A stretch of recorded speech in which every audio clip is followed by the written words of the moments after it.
Hi everyone, it's Kelly with Women for One, and I am honored today to be speaking with HeatherAsh Amara. She's the founder of TOCI, the Toltec Center of Creative Intent, which is based in Austin, Texas. What is really exciting to me about what Heather and the TOCI Center, or the Toltec Center does, it's very aligned with Women for One. It fosters local and global community that supports authenticity, awareness, and awakening. HeatherAsh apprenticed extensively with Don Miguel Ruiz, author of The Four Agreements, and now travels and teaches with the Ruiz family.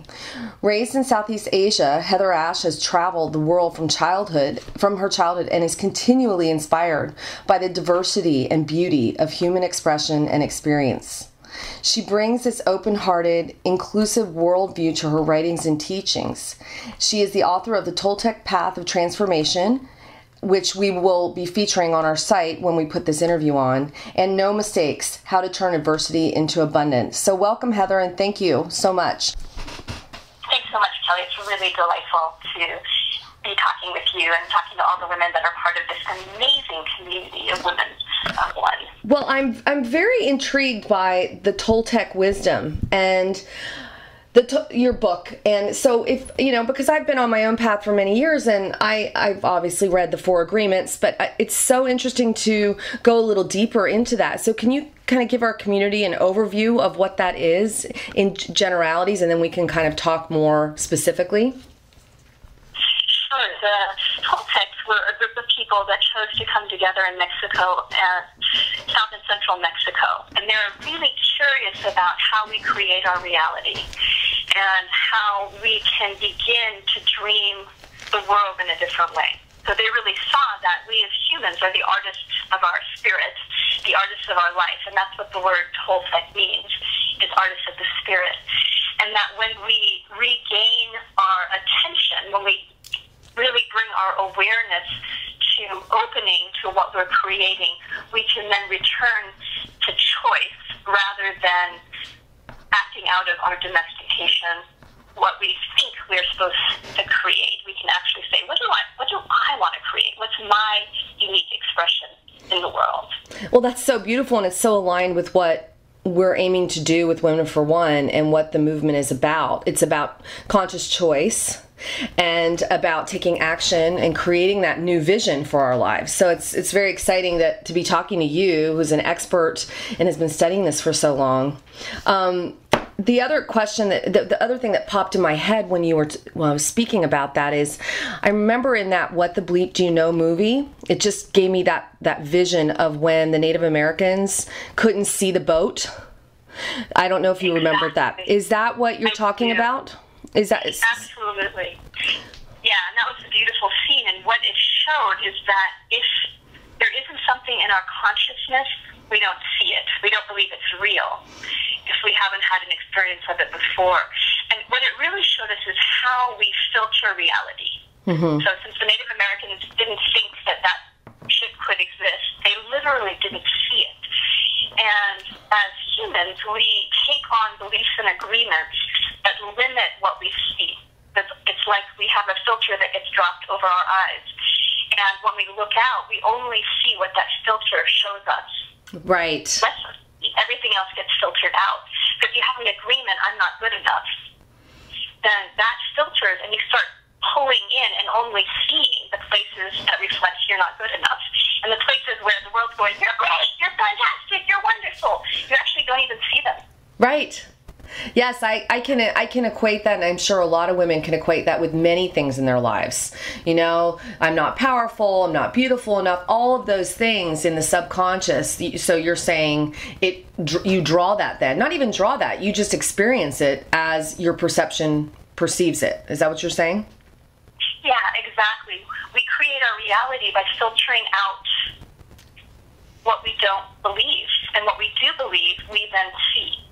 And so in order to recapture our awareness and our attention, so we're willing to go inside and ask ourselves, not based on you can use the word, you can use the world's reflection to go, what do I believe? Because the world's a mirror of what's going on inside your head.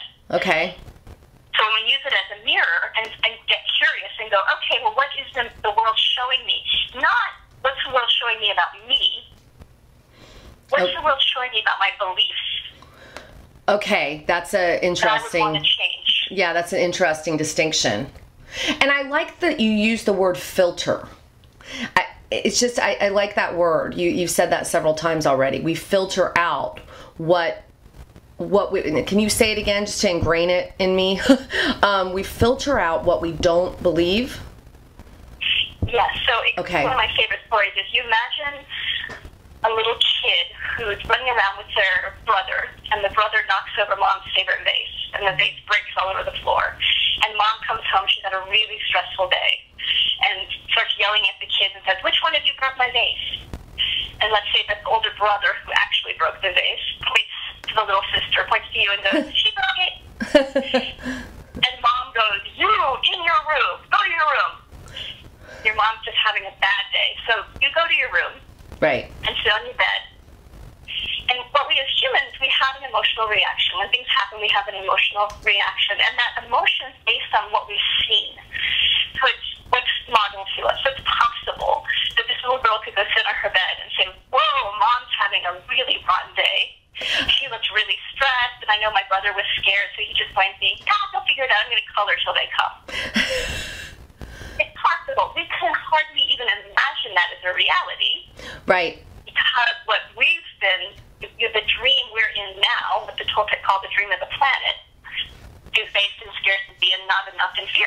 Right. And so what usually happens then is we have an emotional reaction, which is normal, but then we make up a story. The story is where the filtering begins. So let's say this little girl makes up a story, mom loves brother more. Mm-hmm. It's not true. Right. That she goes, that mom comes and knocks on the door and says, honey, I'm so sorry. I know your brother broke the vase. It's not that big of a deal. I really love you. Come to dinner. Mm-hmm. So you go to dinner, but there's a little part of the mind that's now going, And for whatever reason, our minds love being right. Right. Miguel used to say this to us all the time. Our minds would rather be right and happy. Yes. Okay. So you can imagine this little girl sits at the table, and mom passes mashed potatoes to brother first. Mm-hmm. And when she does that with that information, it goes, see, I knew it. She does love him more. That's a really good way of simply explaining it.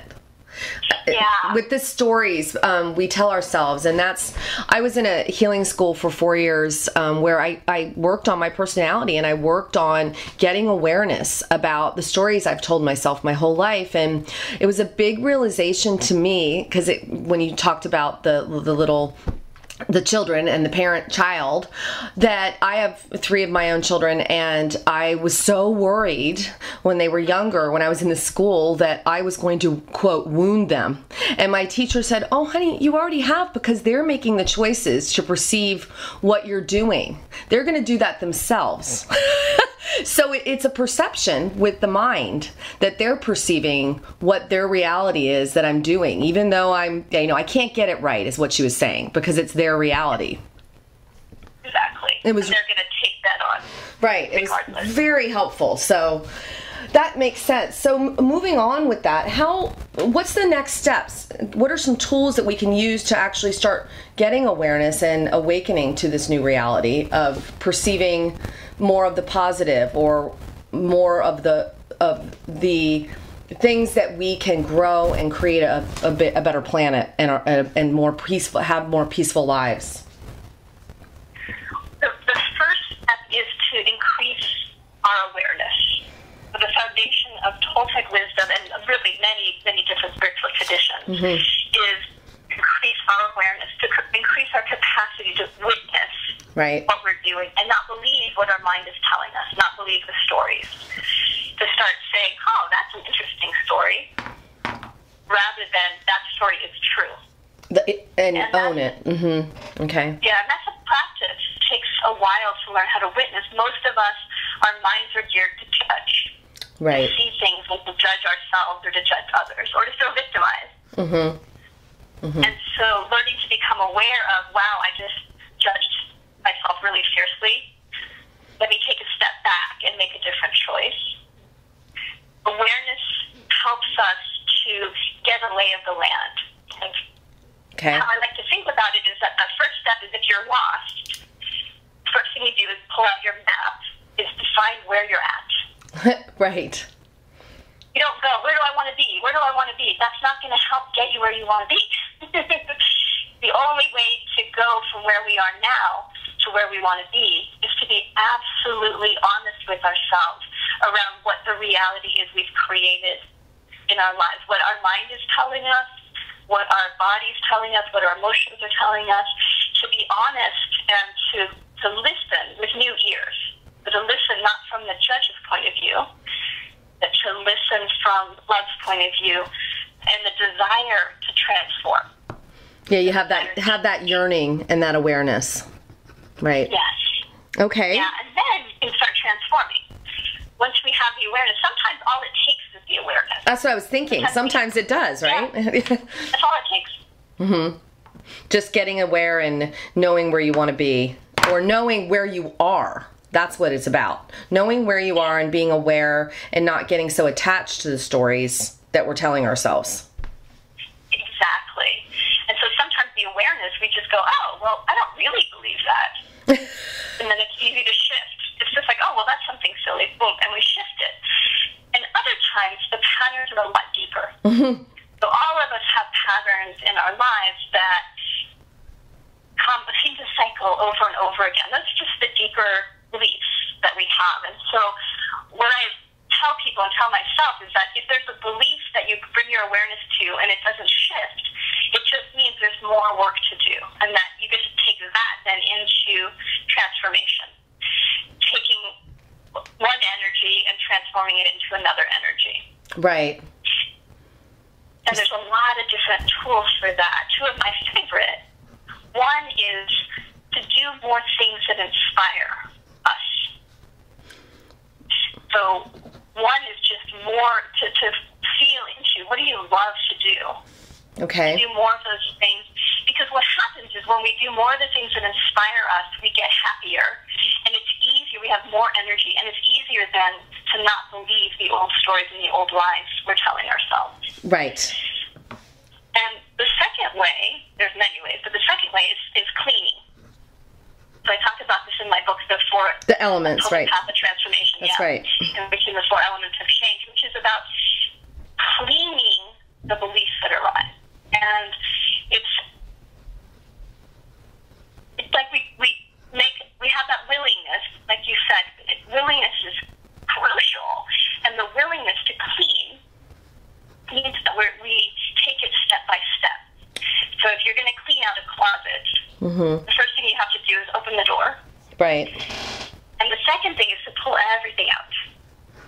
And this is where the process gets, where the practice can get difficult, because we open our awareness, we pull everything out. And if it doesn't change right away, if the room stays messy, if our consciousness stays messy, it can feel really overwhelming. Oh my God, I have so much stuff. I have so much judgment. I have so much right. patterns I picked up from my parents. But if we're willing to stay with ourselves and not look out the window and go, oh, my neighbor doesn't have as much stuff as I do, but really stay with, this is my stuff, and I get to transform it, and it'll take as long as it takes. Right. And then we can begin to choose this agreement, this belief, this way of being in the world feels good to me. It fits. I'm going to put it back in the closet. This one was my mother's. It never fit me. This one I'm going to release. This one I'm going to let go. But don't you find, and I have a question around that, the cleaning. I've found as I started to do that, there was a beauty in the process of the cleaning that it made me want to do it more. There wasn't an overwhelm. Initially there was, but after that, it was beautiful. There were so many benefits that I saw from releasing the garbage or all of the patterns that it encouraged me to do more. Exactly. It gets really exciting. And it does get to the point even where something will show up in our life as challenging, and we'll go, yay, something to clean. Right. and it's so interesting. Everybody has different words for it. My dear friend and I, when we were going through the intense 4-year process, it was a metaphor that might help others. We were told to ride the wave. So there were waves of contraction and expansion. So it was, when you go into contraction, you're really looking at all of your patterns, and it's overwhelming at some point. And then you come down the other side of the wave, and it's this beautiful expansion. And my teacher said one day, because I was crying, and said, "This is so hard." And she said, "Someday you'll look forward to the contraction, Kelly." And there are times now where I do. Yeah, and at the time it seems impossible, but as we do more cleaning, and as you said, as you start seeing the results, it's like, oh, wow, every time I clean, that space now has more love, has more presence, has more stillness, has more joy. And peace, yes. Yeah. Inside me. I just, it's just, I think back 10 years ago, and now I'm just so much happier. Just at peace daily. It's, yeah. So you have the transformation, and there's several ways: inspiring, doing inspirational things, and cleaning. Are there others? I'm sure there are.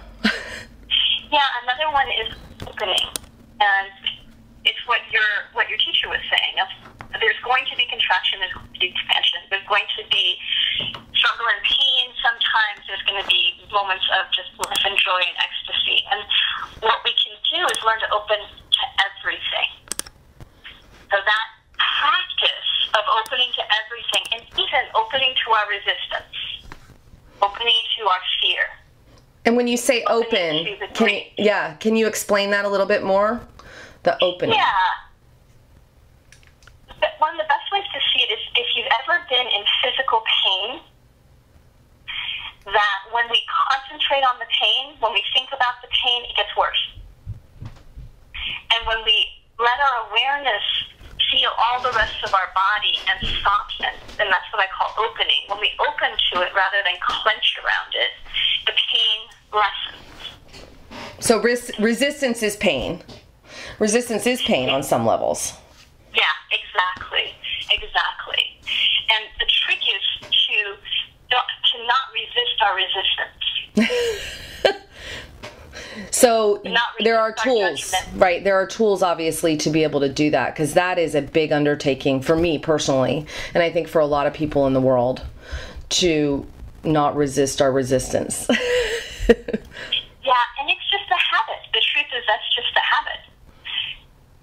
So it's learning a new habit. It takes practice. And what I found helpful for myself is that if I start small, so if I practice, well, can I open to the fact that the kind of tea that I usually get in the morning isn't here? And I can practice going, I'm in acceptance. That's what openness is. I'm in acceptance that this is my tea today. Or I'm in acceptance that I just got a parking ticket. Right. We start with the smaller things, and then the bigger things become easier because we've laid a foundation, we've laid a pathway. So you can practice opening all day. And you'll find sometimes it's easy to open to things and have that feeling sense of acceptance and peace.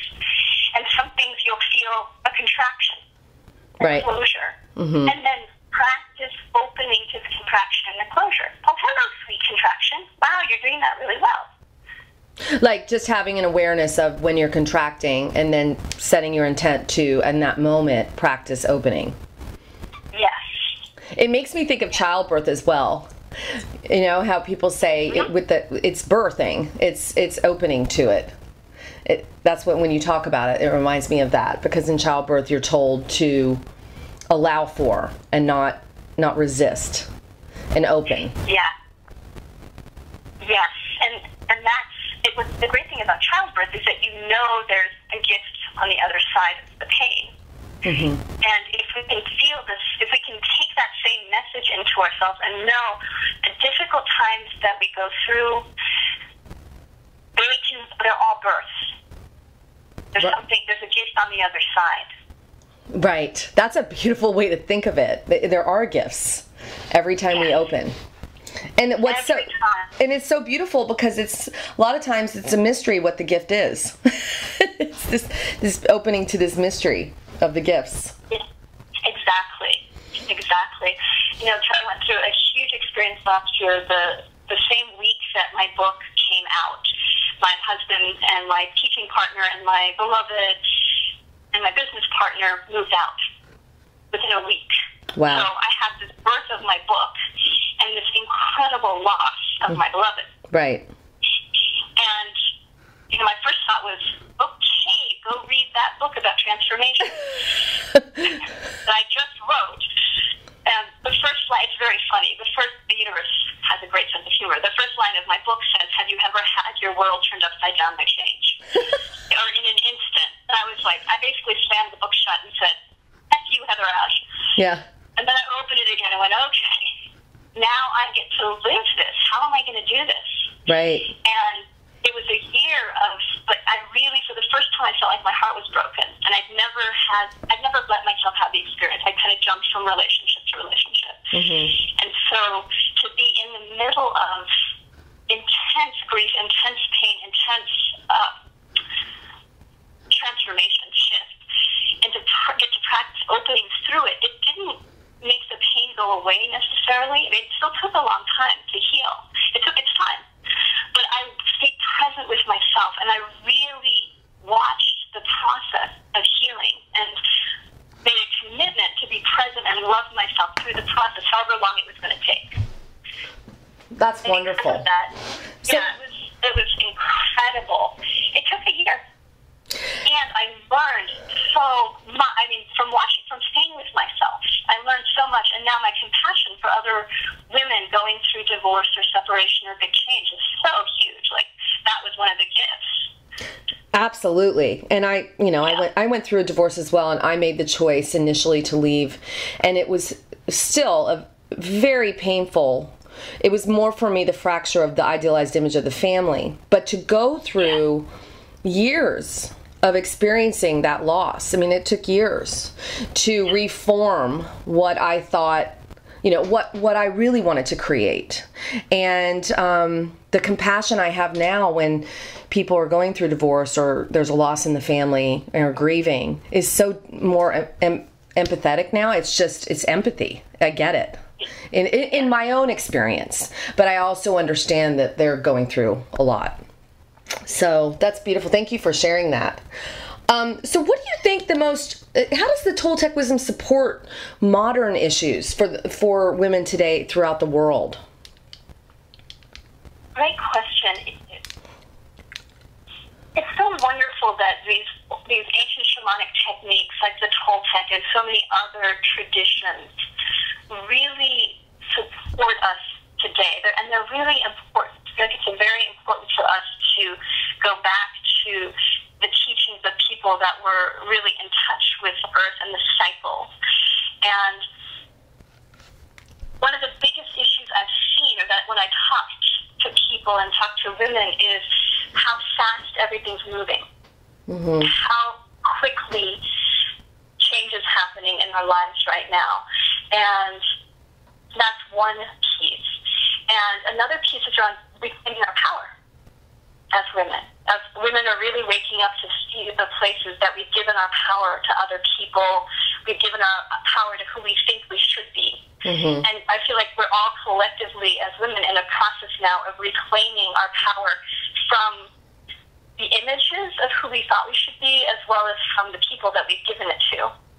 And taking responsibility. And so the Toltec work gives us the tools to not blame others for giving our power away, not blame the world for being the way it is. That we take responsibility without judging ourselves. Sometimes one of the things I love about the Toltec is that there's no blame. That means including towards ourselves. So we cultivate an attitude of forgiveness and creativity. What can I do in this moment? What can be my next choice? If I'm the artist of my spirit, in this next moment, what new choice can I make? And then little bit by little bit, we start to come back to our authenticity. And It's always been there. Well, I love that it's even on your website, toci.org, toci.org, it says reclaim your wholeness. Reclaim. We're already whole. And I love when I spoke with Gary Zukov, and he wrote, I always talk about this, but I just think it's so important about all the violence that's happening and pulling that root of violence. It's about inside of ourselves, taking personal responsibility and making a choice to look inside and get awareness. And I find that the people, because we've started Women for One as a movement of empowering women to reclaim their authenticity by releasing their stories and inspiring, very similar to what you're sharing from this ancient wisdom, that the people that are similar in my reality are coming to us, like you, like Gary. It's a different group than coming from this place that we're fractured and broken in the world. Yeah, and it's so much more empowering because so many of us have held that. I know I did for years. I'm broken and I have to fix myself. Right. And oh my God, that's exhausting. It's very exhausting. It's really exhausting. How do I fix this thing that's broken? I don't know how. So to transform that, and it's so true, this new waves of information and teachings is coming forward now that says, sweeties, you're not broken. And the teaching has always been there. It just feels like it's becoming more accessible now. It's really important for us to get this. We're not broken. We're not broken. We're already whole. Yes. It's coming back to wholeness, and that's what I love. It's just awakening to the wholeness that each of us are. And I find that, all the different cultures and wisdom, it seems like they all speak of this, the ancient wisdom. Absolutely. It's, all the books that we read, they all come down to love yourself and love others. That's always the key message. And there's also tools in different traditions that work for different people.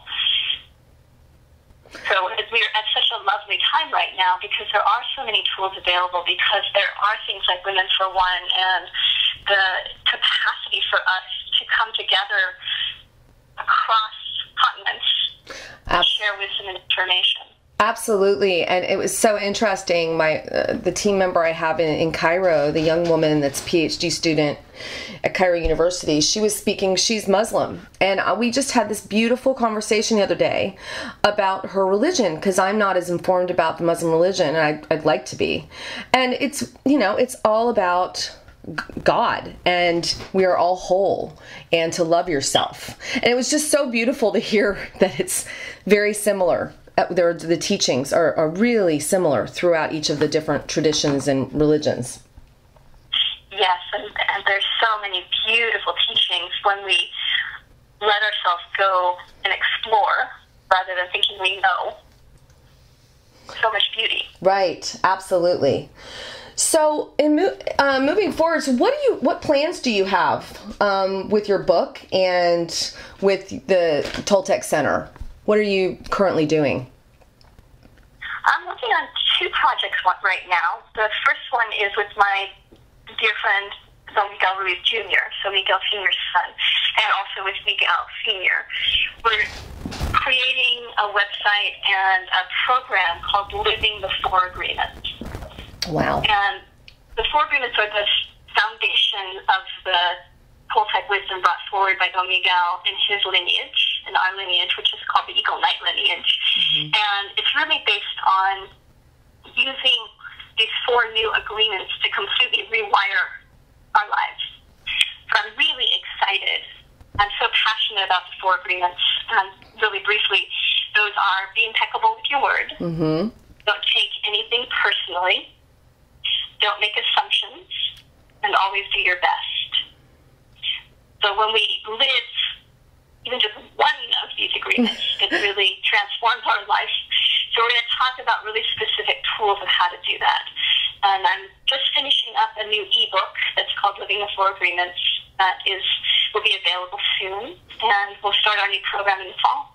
That's really exciting. And I just have loved the Four Agreements. I still have it. I pick it up all the time. It feels like you could it's so simple, but yet a lot of the ancient wisdom is so simple, yet what's so beautiful about what you're doing is you're allowing us to step into those agreements to move forward in a deeper way of knowing ourselves. It's very exciting.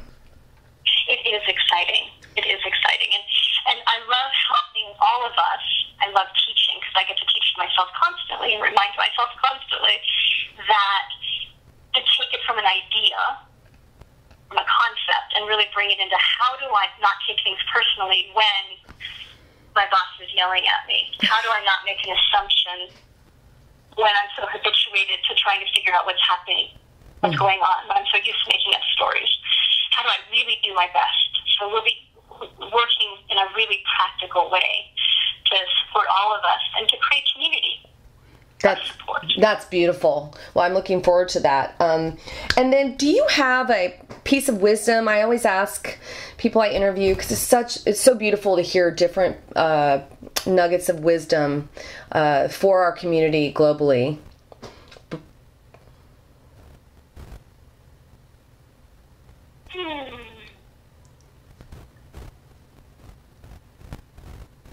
I would say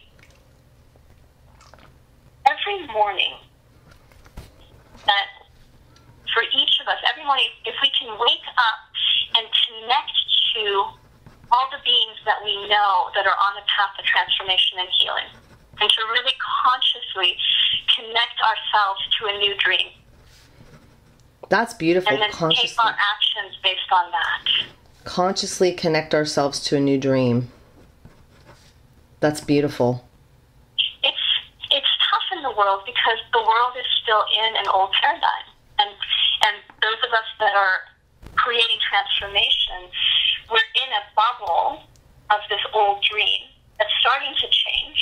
Mm-hmm. And it's very easy to get pulled back into fear and scarcity and violence and seeing how difficult things are on the planet right now.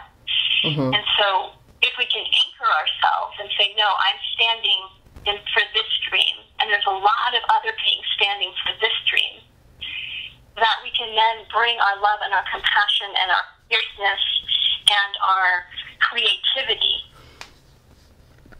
into the world when we step forward, rather than feeling overwhelmed or powerless.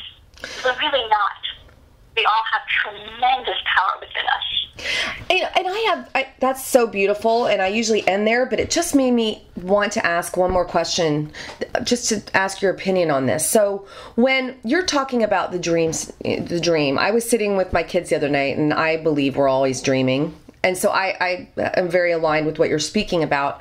I'm curious what you think when, for example, just as a sample, there's something really negative that's happening and people are attacking somebody with racial slurs, just for an example. And then on social media or in the news, it pops up on my Facebook. I'm disgusted with these people, so they go into judgment of the people that are racially attacking someone. And I've always wondered, lately, my instinct is to not give it any energy at all. That feels more powerful. Not saying ignore it and be apathetic, but to not engage in that dream, to stand in my own dream of what I believe. Do you know what I'm saying? I'm just curious what your thoughts are in that, because there's times where I used to fight against and believe in the dream that's currently happening and try to change the fractured reality. And now I'm like, yeah, I'm not going to participate in that. I'm going to stand in my dream that I believe this is a beautiful planet, not in a Pollyannish way, in a powerful way. Yeah. So I'm curious what your thoughts are on that. That's an incredibly powerful way to shift things, because when we respond to violence or anger with violence or anger, when we respond to judgment and discrimination with judgment and discrimination, we're just feeding the same cycle. Right. And so when we can step back and we're stepping out of the whole system and going, wow, it's never one person attacking another person just randomly. There's a whole system that we're all part of. Mm-hmm. And so when we choose to step out of it and not judge it, just simply go, yep, that's one dream, then we can either stay solid and send love or be present with, open to. That's what I like to do, is I like to go, okay, can I open to this? Because this is part of the human experience right now, but I don't want to feed it. Right. And then I can also feel into, is there an action that I can take or that I'd like to take from my heart, from love? And sometimes there's no action. The action is just not feeding it. And sometimes we might step back and go, wow, I'm really passionate about helping to educate people around discrimination. And so I'm going to go take my energy and my love and step towards that in a positive way. So you can take action, it's just from a different reality, not from this reactionary attack back judgment.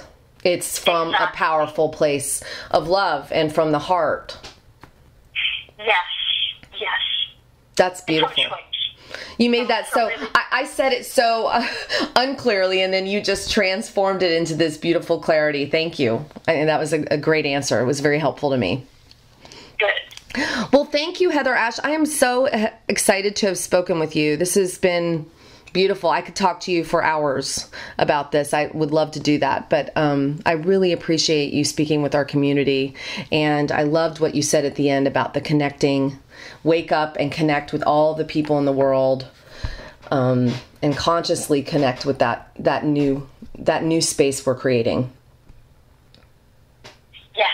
Well, it'll be fun to wake up tomorrow and to call all of my sisters in, including you, including everyone that's part of Women for One. And Kelly, I really want to thank you for following your passion and your love and creating such an incredible container for women to share their stories and come into their authenticity. Well, honor to you, sister, and I look forward to playing with you more in the future. Absolutely. Thank you, HeatherAsh.